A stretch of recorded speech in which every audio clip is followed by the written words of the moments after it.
One word. That's all it takes. Sometimes, a single word between a mother and her daughter. One word that sets off a chain of events impossible to erase. That word was no. Nancy Guthrie said no, and 2 weeks later, she was gone. I'm Brian Records. If you're new here, subscribe to our content right now. We will follow the evidence in this case the way it deserves carefully, thoroughly, and without any doubt. Today we won't be talking about the pacemaker data or the portal subject. We won't be reviewing the security doorbell footage frame by frame either. Today we follow the money trail, because after 3 months of this intense investigation, a financial trail emerged that gives this case something it didn't have before. A real motive, not a theory, not a mere suspicion. A documented, undeniable financial picture spanning from May 2025 to the morning Annie Guthrie called 911. And when you see it all laid out from beginning to end, the image it paints is something you can't look away from. Who was Nancy Guthrie? Before diving deep into the case, I want to tell you about Nancy, because it's easy to get lost in property records and timelines and forget who we're really talking about in this sad story. Nancy Guthrie is 84 years old. She's a mother, a grandmother, and a woman of faith who attended church every Sunday morning without fail. She raised her children practically on her own. She worked hard her entire life. She sacrificed everything for her family. She lived in a beautiful home in the exclusive Catalina Foothills neighborhood in Tucson, Arizona, a residence where she had lived for decades. A home filled with the memories of a long and well-lived life. She tended her garden. She sat on her porch. She was a private person. She was not a public figure and never had any interest in being one. She had a pacemaker that helped regulate her heart. She took her medication every night at 10 o'clock sharp. She wore hearing aids that she always removed before going to sleep. She was 84 years old. She was alone and completely unprotected that night. On the night of January 31st, 2026, Nancy had dinner with her daughter Annie and Annie's husband, Tommaso. She went home and they never saw her again. That is the woman at the center of this story. And the story of what may have caused her disappearance doesn't begin exactly on that January 31st.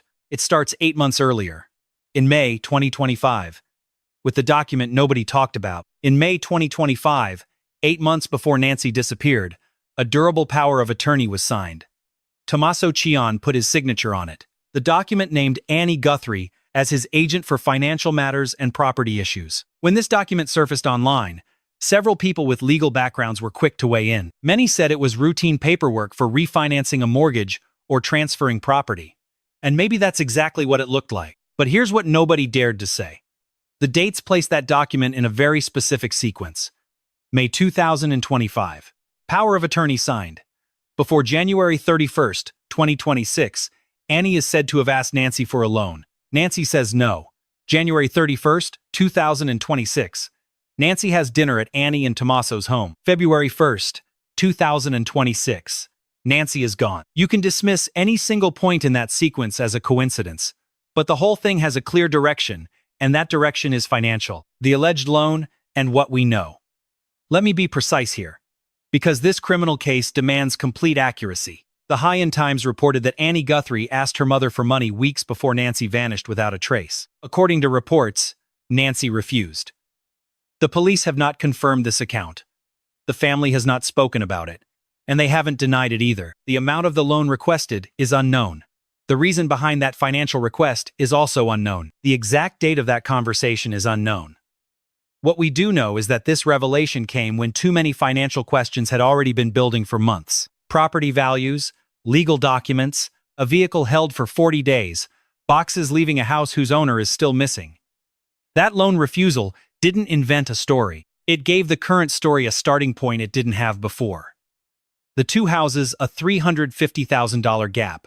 Let's talk about the properties now, because in this case, the numbers do matter. Nancy Guthrie's house in Catalina Foothills is worth close to $1 million. It's a public record that anyone can look up. It's located in one of the most sought-after residential areas in all of Tucson, a home where Nancy lived for many, many decades.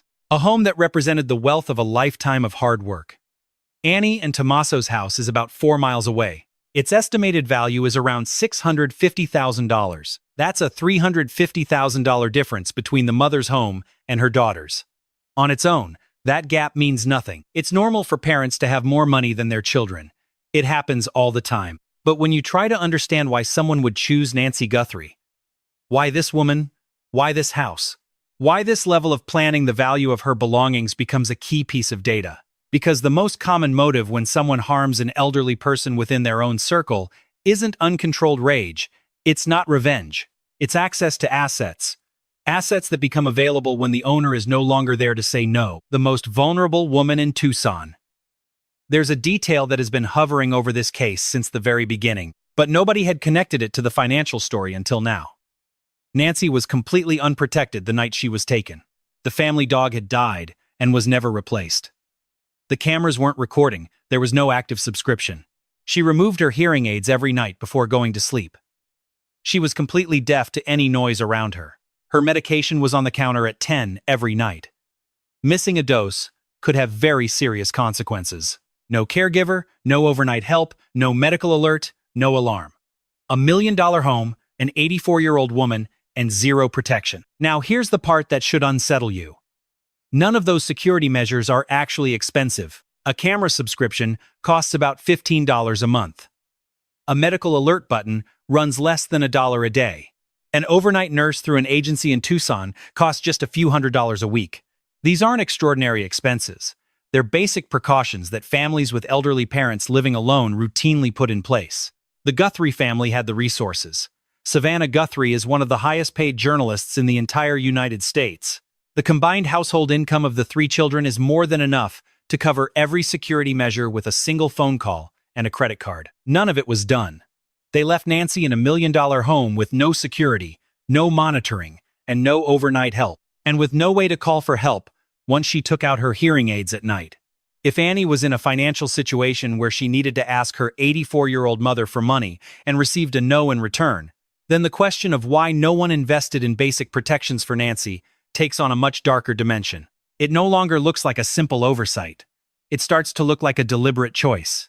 A choice that left Nancy Guthrie completely vulnerable to whoever came looking for her that February 1st. January 31st, the Last Supper. Let's analyze the night of January 31st in light of what we know today. At 5:32 in the afternoon, Nancy ordered an Uber from her home. The driver picked her up and took her to Annie and Tommaso's house for dinner and some time together. That trip is fully documented. Time records, driver cooperation, it's all in the file. Now, think about that dinner table. 2 weeks earlier, Nancy had turned down her own daughter's request for money. We don't know if the topic came up again at dinner. We don't know if the atmosphere was tense. We don't know if it was a warm evening or a cold one. What we do know is that in the weeks leading up to that gathering at the table, a mother said no to her daughter. And yet the daughter still sat across from her at that table. And after dinner, her husband drove Nancy home. Tommaso's drive the part with no witnesses. At approximately 9:50 that night, Tommaso Cion drove Nancy Guthrie back to her home. That route is 4 miles. It takes about 10 minutes and left no documentary trail whatsoever. No external camera recorded the departure. No app generated a record. No neighbor witnessed the arrival. Tommaso says he walked her inside. He says he watched the garage close behind her. He says he then left. That account stands completely alone. No independent source exists to corroborate it. The husband of the daughter, who was financially turned down, was the last person to see Nancy Guthrie alive. His version of those final minutes is the only one that exists. I'm not saying Tommaso Cion did anything wrong, mind you. I'm saying that in a serious investigation, when the last person to see the missing woman is the husband of someone with financial motive, that testimony doesn't just get accepted at face value. It gets examined thoroughly, and the FBI did exactly that. They investigated for 40 straight days. Now let's talk about that car. Annie Guthrie drives a Honda CR-V. The FBI seized it and held it for more than 40 days. 40 days is not the normal time frame for examining the car of someone who's in the clear. A routine analysis takes a couple of days. 40 days means the forensic team found something that required extended analysis. The data pulled from the car's systems didn't line up exactly with the version of events they had been told initially. Modern cars record everything. GPS routes, door openings, speed, every detail is logged. If the story is that Tommaso drove Nancy home and went straight back, the telemetry data should have confirmed that version within 48 hours. 40 days implies that data required a much deeper analysis from the experts. 40 days means investigators were not satisfied with what they found on the first day. Those 40 days indicate something in that vehicle needed to be fully understood before it was returned to its owners. The FBI still hasn't revealed what it found during those 40 days, and that silence is, in itself, a key piece of information. 14 hours without a single call. This is the part of the story I simply cannot overlook. From the moment the garage closed behind Nancy at 9:50 on the night of January 31st, to when Annie called 911 the next day at 12:03, 14 hours passed. 14 hours and 13 minutes of complete silence. During that time, no one from the household called Nancy. Not a text, not a call, not a visit. Nothing. Nancy was 84 years old. She also relied on a pacemaker to stay alive. She had to take medication at 10 at night that the sheriff said could be fatal to miss. She was going to remove her hearing aids and be completely deaf to any danger. She was alone in a house, with no active cameras, no alarms, no medical alert, and no one to care for her. The people who drove her home knew all of this perfectly well. And from the moment that garage door closed, to the moment a friend from church called, because Nancy wasn't in her pew on Sunday, nothing, not a thing, not a single reach out from the people who lived just 4 miles away. In families with aging parents living alone, the goodnight call is automatic. The morning check-in is a routine. A 3-second text saying, "Got home safe. Love you." That's the kind of gesture that comes naturally when you genuinely care about someone. That ritual was absent on the night of January 31st. Its absence created the perfect operational window for whoever took Nancy. No interruptions, no unexpected visits, no phone call that might have been answered by someone other than Nancy herself. A 14-hour window where the only way to notice something was wrong was a church friend who saw an empty chair. That refusal doesn't change the facts of that silence, but it does radically change what that same silence might be hiding. A daughter not saying goodnight after having dinner with her mother looks different when that daughter had just been turned down for money. It no longer looks like a simple oversight. It starts to look like distance, just like those boxes leaving the property. Photos recently surfaced showing people at Nancy Guthrie's residence loading various items into vehicles. Annie's Honda CR-V appeared in the photos. People were carrying boxes out of the place. Let me be very precise about why this matters. Nancy Guthrie has not yet been legally declared dead. There is no death certificate, and no probate proceeding has been initiated. No judge has issued an order authorizing anyone to remove private property from the home of a woman whose disappearance remains an active federal investigation today. And yet, the boxes were leaving. Annie's car was right there. There is no public explanation of what was being taken, why it was being taken, or under what legal authority they were acting.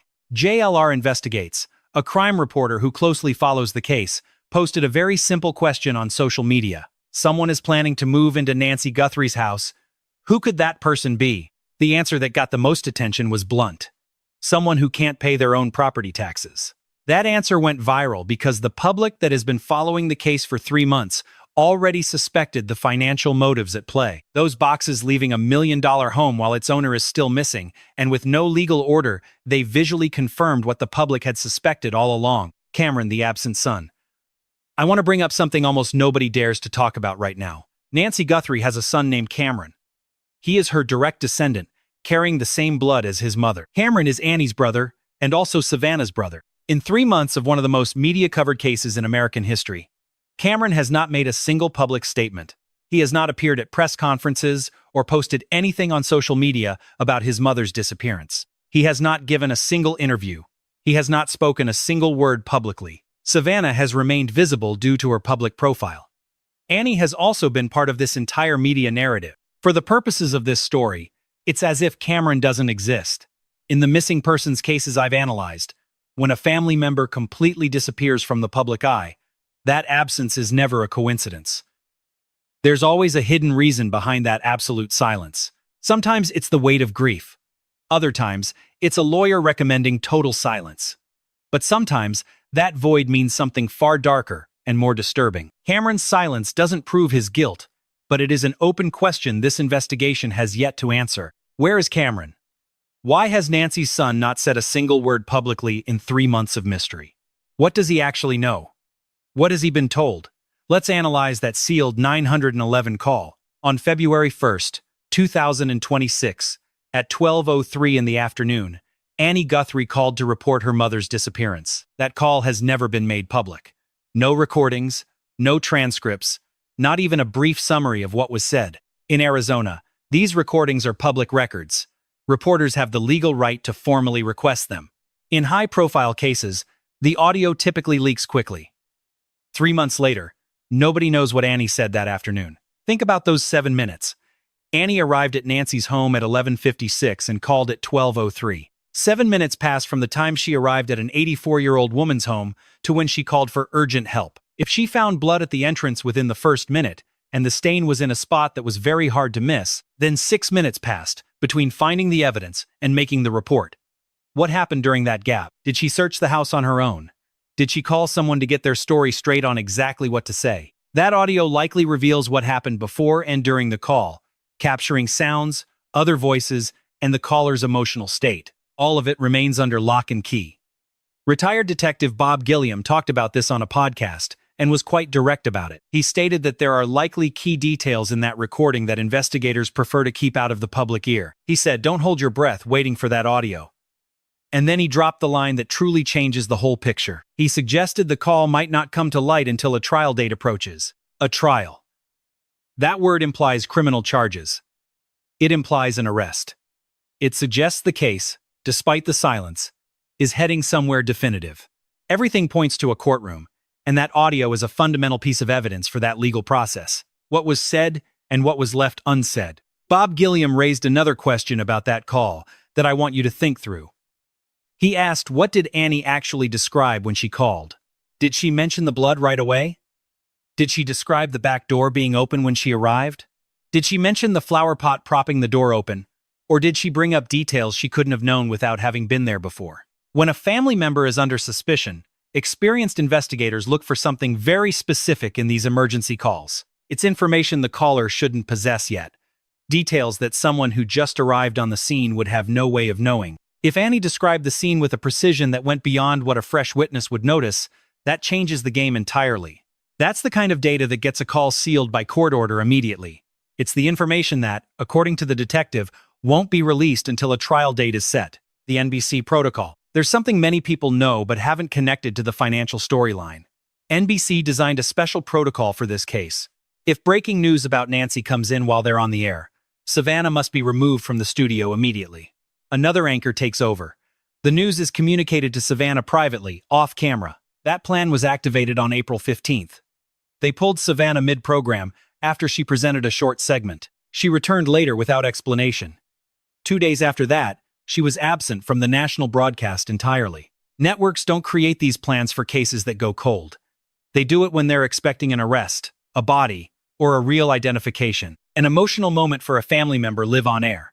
The preparation suggests NBC believes this will move forward soon. The financial trail, the rejected loan, the legal document, and the car analysis are all clues leading to a courtroom. And that sealed 911 call is exactly the kind of story that ends up in front of a judge. NBC is ready for that day. The DNA that could finally put a name to the suspect. While the financial evidence piles up publicly, the forensic evidence has been developing inside a specialized laboratory. A hair found in Nancy's home, rootless and extremely difficult to analyze, was sent to the lab in Quantico, Virginia. It was also sent to Othram Forensics in San Francisco for in-depth analysis. The same laboratory that helped convict Long Island serial killer Rex Heuermann. Forensic genealogist C.C. Moore is involved in the analysis. Moore has cracked cases that had been cold for decades using only degraded biological material. The initial CODIS database search came back negative. Whoever left that hair in Nancy's home was never arrested. No criminal history, no prior convictions, a completely clean record. That result completely rules out career criminals and opportunists. It describes someone with an ordinary life. Someone who attends family dinners or drives elderly women home. Someone who signs legal powers of attorney and asks for loans that get turned down. The DNA still doesn't have a name attached to it, but the profile taking shape is of someone with no record, from Nancy's inner circle, living an ordinary life. It fits the financial picture this video has built. Let me connect this financial thread one last time, from beginning to end, because when you see the full sequence, the final image is extremely difficult to ignore. The complete sequence one last time. May 2025, a durable power of attorney is signed. Tommaso grants Annie authority over his finances and properties 8 months before the kidnapping took place. Before January 31st, 2026, Annie asks Nancy for a loan. She says no. That no becomes the starting point for everything that follows. January 31st, 5:32 p.m. Nancy takes an Uber to Annie and Tommaso's house for dinner. January 31st, 9:50 p.m. Tommaso drives Nancy home. No cameras, no witnesses, no independent records. Just his own account. 9:50 p.m. to 12:03 p.m. the following day. 14 hours and 13 minutes of complete silence. No calls, no texts from the people who lived 4 miles away and knew she was alone, deaf, and dependent on medication. February 1st, 1:47 a.m. The doorbell camera captures someone masked. Everything goes dark. Nancy's pacemaker registers an acute stress response. February 1st, 2:28 a.m. The pacemaker loses connection with the home monitor. She's been moved. Her heart is still beating. She is still alive. February 1st, 12:03 p.m. Annie calls 911. That call is under judicial seal. A retired detective states it won't be released until the trial. In February and March, Annie's Honda CR-V is confiscated, held for more than 40 days, and subjected to exhaustive forensic analysis. April 2026. Photos surface of people removing items from Nancy's home. Annie's car is there. Nancy has not officially been declared dead. No legal process has authorized anyone to take anything. May 2026. Reports surface that someone is planning to move into Nancy Guthrie's residence. That is the sequence. Every single element has an innocent explanation. A power of attorney can be routine paperwork. A dinner can just be a dinner. A drive home is a courtesy. A phone silence is an oversight. Boxes are moved for safekeeping. Everything has an innocent version. But this is what 3 months of covering the case have taught me. When every innocent explanation forces you to ignore the piece before it and the one that comes after, when accepting each one in isolation means pretending the full sequence simply doesn't exist, the innocent explanations stop being probable. They become the ones that take the most effort to believe. The DNA at Quantico is being processed right now. C.C. Moore and Othram Forensics are working on a hair sample that could generate a genetic profile tied to this story. The FBI has the telemetry data from Annie's car. The 911 call remains sealed. A retired detective says, there is a reason for the seal that will become clear at trial. Brian Entin told Parade magazine that cooperation between the sheriff and the FBI has improved. But one official publicly accused the sheriff of allowing personal feelings to interfere with the federal investigation. That accusation stands. Ed Smart, Elizabeth Smart's father, a man who knows this kind of family ordeal. In a case like this, he appeared on News Nation and chose his words with extraordinary care. He said, "The Guthries have allegedly been exonerated. Allegedly, that word is carrying an enormous amount of weight. It's the word of a man who respects the official position while leaving the door open, that it may not be the final resolution." I want to end where this video began. A single word. Nancy Guthrie said no. She said no to the loan for her daughter. She said no to the caregiver the family never hired. She said no to the security system that was never installed. She turned down that camera subscription that was never renewed. Every refusal left her more alone, more vulnerable, and far easier to target. And that last no, the one she said to her own daughter, may have been the trigger that set this entire nightmare in motion. I am not accusing Annie Guthrie or Tommaso Cione of anything. I have never made such an accusation in this space. What I have done in every video is follow the clues. And that evidence now leads us toward a financial trail. It starts with a daughter asking her mother for money, and ends with boxes leaving $1 million home. This happened before the law declared its owner dead. Nancy Guthrie is 84 years old. She is still out there. Her pacemaker is still running, still counting, still logging every single heartbeat in the silence. No matter what she is going through right now, she deserves to come home. And the people who know exactly where she is, the ones who sat at that table, who drove, who made phone calls, who carried those suspicious boxes, are running out of time to pretend they don't know. I'm Brian Records. Don't go anywhere. Keep a very close eye on this case. When the next piece of this dark story emerges, you need to be right here.